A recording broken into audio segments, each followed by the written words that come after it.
And we're back for another 15-minute chat.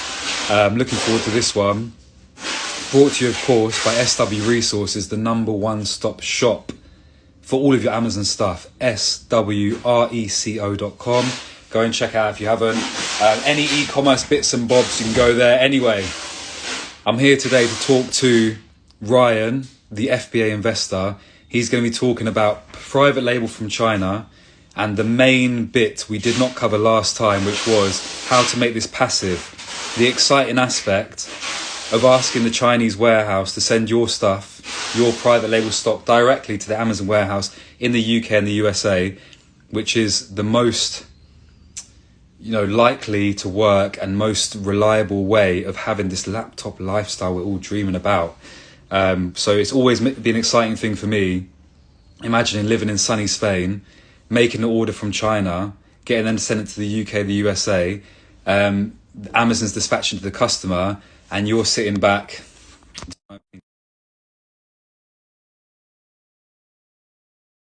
Sex.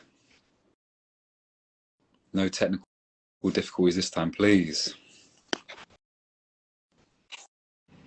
Here he is. Let's go. How's it going, man? Yeah, all good. First one back. Looking forward to it. Much requested, much anticipated. Thanks for having me, man. It's always a pleasure.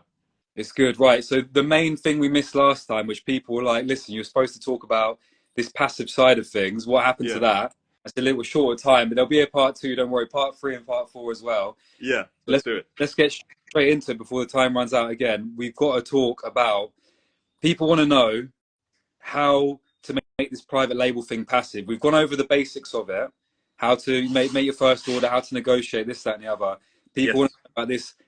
Can you get China, Alibaba, whoever, to send your stuff direct to Amazon warehouses in the UK and USA? Yes, you can, is the answer. You can, yeah. So unlike arbitrage, where you guys, when I was doing it, I didn't get to the prep center stage. I wasn't that advanced in it.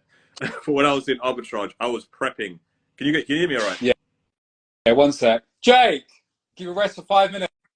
Sorry, go on. Yeah, when I was in arbitrage, I didn't get to that advanced stage where I know a lot of you guys watching this will be at, where you have a prep center and all that stuff.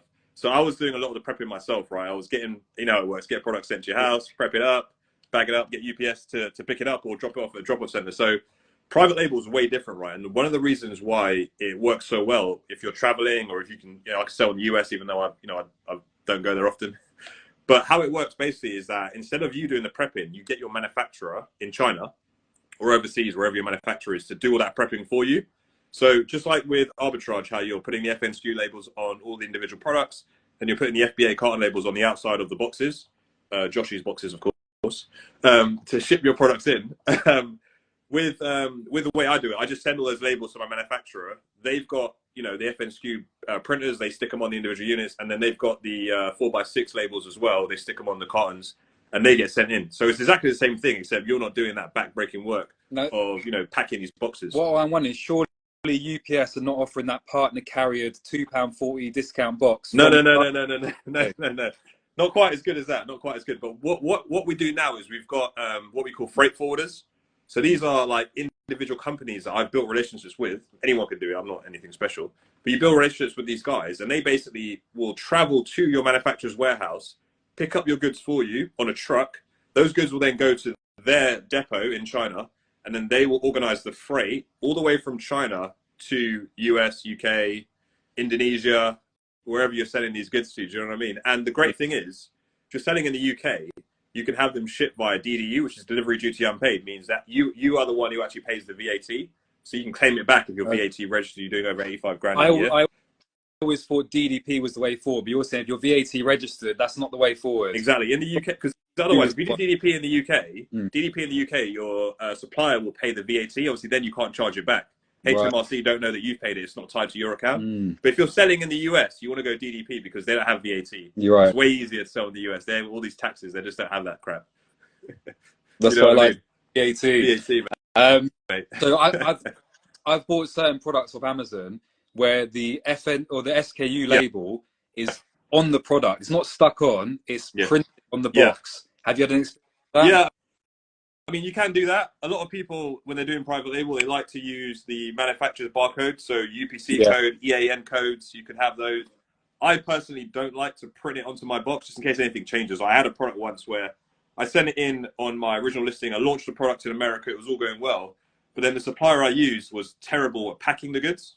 And I got an inspection done. One of the things you want to do when you're ordering from overseas is definitely get an inspection done.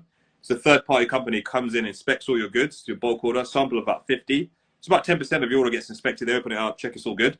I did this, and I don't know how, but literally the product went to Amazon, and I just got a bunch of returns, and it was like, arrived broken, broken, broken, missing screws, broken, broken. And I was like, oh, damn. So I literally had to recall that. I had a 3PL, which is a third-party warehouse in America, recalled all those units, did a removal order to my warehouse in America that I was kind of renting from this geezer. He has a whole like prep team there, unpacks them from the boxes they were in, which were terrible, like no protection, repackaged them in. And then I organized a UPS truck to go to his warehouse in Oklahoma, pick them up, and then like I sent him all the labels and he just shipped them back in for me. So was that an expensive mistake then, or how did it? Yeah, I think I lost about $5,000 on that one, to be honest. Wow, but at least you managed.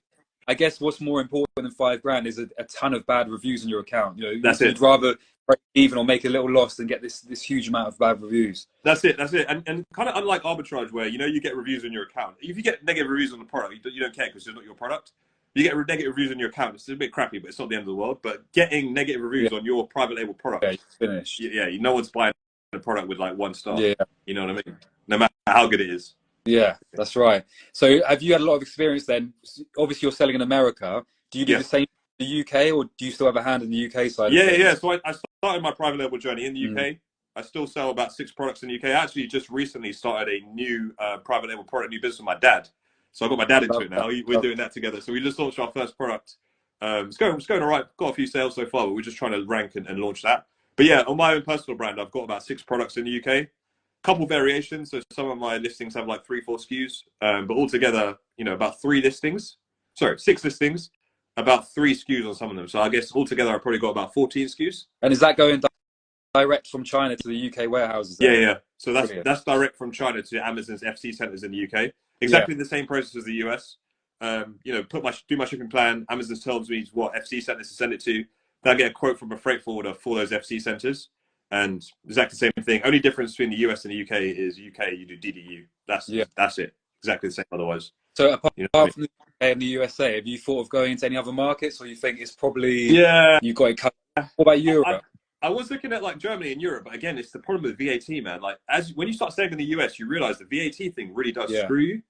Because there's only so much you can claim back, right? And essentially, you're knocking 20% off your profit margin, as it were. You know what I mean? Yeah. Like it's a massive chunk, and you have to really do the numbers, and you know how it is when you do an arbitrage, and you kind of go from that like no VAT, you like just picking up everything and anything, and then you get a VAT registered, you're like, damn, I've got a little bit smarter about this. Now, do you know what I mean? So same thing with the private label game.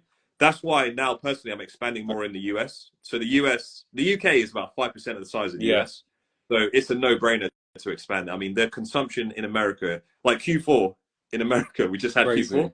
Oh my days, absolutely crazy, man. I wasn't even spending on ads. I literally sold out most of my products. It was insane. Yeah, like insane. Nothing. I mean, UK is crazy, but US is nuts. They don't even have the bigger population, but a lot more of the percentage use Amazon as well, isn't it? Like I think they're really, I heard Amazon truck driving around the neighborhoods. When you order something, it just pulls up and delivers whatever you've got there. But no, it's huge. Yeah, so you think Europe taxes and stuff not worth it at this time? It's the VAT thing as well. Like I'm probably going to continue to launch products in the UK because it's good for cash flow and I can use it to offset other things, and it's great to have a business, of course. Yeah, and that's how I kind of feed myself. But I think long term US has got to be where if you're looking to do private label. I personally, all the students in our program, we've basically told them all to launch in the US. Yeah. If you do want to launch in the UK, I'd say you do it as a secondary thing. But because the beauty of the business model is you can do it from anywhere.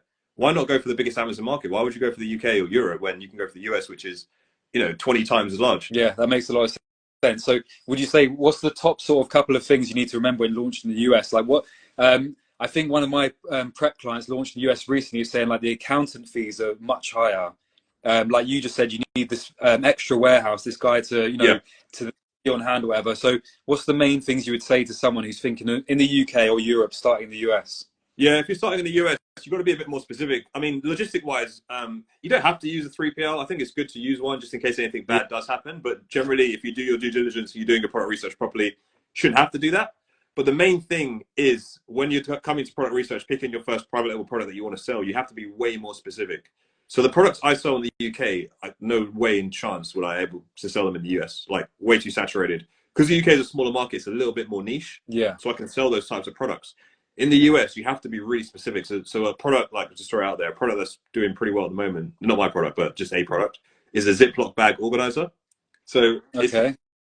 it's kind of like sandwich bags, like a sandwich bag storage holder, but it's also got like a foil and a cling film dispenser on it as well, like a cutter. Yeah. I'm gonna have to see this to imagine. I can't. Like, Yeah. No, it's super cool. If you watch anything on my Instagram, I've probably done a few videos on it. But basically, that product is super specific, and that sells really well. Whereas in the UK, you know, you could sell like a microphone stand, for example, and that would do all right. But you go look at the microphone stand market in the US. A million of them. There's a million of them. They all got like 10,000 reviews. So you launch with one review. No one's buying your product. You know what I mean? So that's Right. That's the only thing. Main thing is you have to be way more specific in the US. But also, there's way more products in the US, so it's easier to do that. So it's not actually that bad.